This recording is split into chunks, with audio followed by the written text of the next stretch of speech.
Hello and welcome to another black and white editing video. Last week I've already made a black and white editing tutorial where I kinda show you how to make a very dramatic and very globally contrasty image, and I think it turned out really great for this particular photo. But today I'm gonna edit this raw file and kinda show another technique, which is keeping the overall image relatively flat and just add contrast in very selective areas. Alright, so let's jump straight into it. I've converted the color image already into a black and white image, and the next thing I'm gonna do is just raise the shadows all the way and bring down the highlights, so we just kinda get a lot of detail in the shadows and we get a lot of detail in the clouds and in the sky. This is just kind of my general workflow that you surely will know if you've seen any of my previous videos. Then to the blacks, because I don't want to make a very globally contrasty image, I'm not too sure if I want to play around with this black slider too much. Let me just try out if there's anything I like better than the original. I think I'm gonna leave it at 0 for now. Then the whites, I'm definitely gonna raise the whites up, hold down the Alt key, just the regular thing, and just stop before anything clips there, so we have a lot of dynamic in the photo. Global contrast and exposure, not gonna change anything there.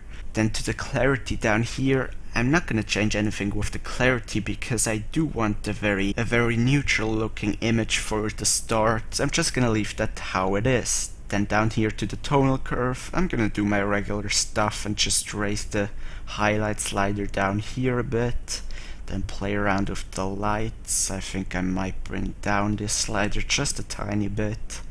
The darks, I think I'm gonna leave the darks around 0, and the shadows, I think I'm gonna leave them at 0 as well. HSL tool and the split toning tool, not gonna mess with any of these tools, so let's go straight down to detail. I'm gonna add a little bit of sharpening, not too much because we don't want to over sharpen the image. Something around 60 works quite well. Then I'm gonna hold down the Alt key and bring the masking slider to the right. Something like that, so we don't have any of the sky or the water sharpened because that just introduces noise. The noise reduction and color, not something I'm gonna mess around with in this photo, so I'm gonna go straight down to lens corrections, go to profile, enable profile corrections, and just choose my lens, so we'll get rid of all of the vignetting and the distortion. And then the last global adjustment I'm gonna do is just get some post-crop vignetting in the picture, just so we have a little bit more attention towards the center. I'm sure you never heard that one before. Something like that. Alright, so we already have a pretty decent looking image. The sky is kind of overexposed, so I'm just gonna grab a gradiated filter right here and just drag that over the sky like that. And I'm gonna drop the exposure until I have nice amounts of detail in the sky. So now we have a pretty even sky and a very nicely spread histogram, as you can see here, nicely from left to right. But what I want to do here is just add some contrast and clarity to individual parts of the image, so we get a little bit more interest. So let me do that straight away right here. I'm gonna grab an adjustment brush, make sure everything's reset for now. Be sure the feather is at 100, so we get a very smooth looking adjustment brush. And then I'm just gonna increase the contrast and the clarity to around 50 each.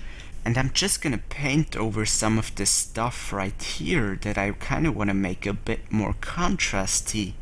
Something like that. Maybe even gonna raise the contrast slider even more. Same with the clarity slider. Something like that. Then to the containers down here at the pier next to the river. A bit more down there. Something like that on these houses just to the right. Then to these containers right here in the front. Some more of this pier. Make sure it all looks very natural. Then maybe to this container right there. To this kind of very foreground and to these containers. Just gonna paint over some of parts of the picture and just kind of see how much contrast I want to add. Maybe some more on this little crane. something like that on some of these pipes and there. And then I'm even going to try and add some contrast to the water, at least some parts of the water, kind of make the shadow of this crane a bit more dramatic. Maybe something like that. And I think that looks pretty nice already. So let's see how the picture looked without any additional contrast through the adjustment brush.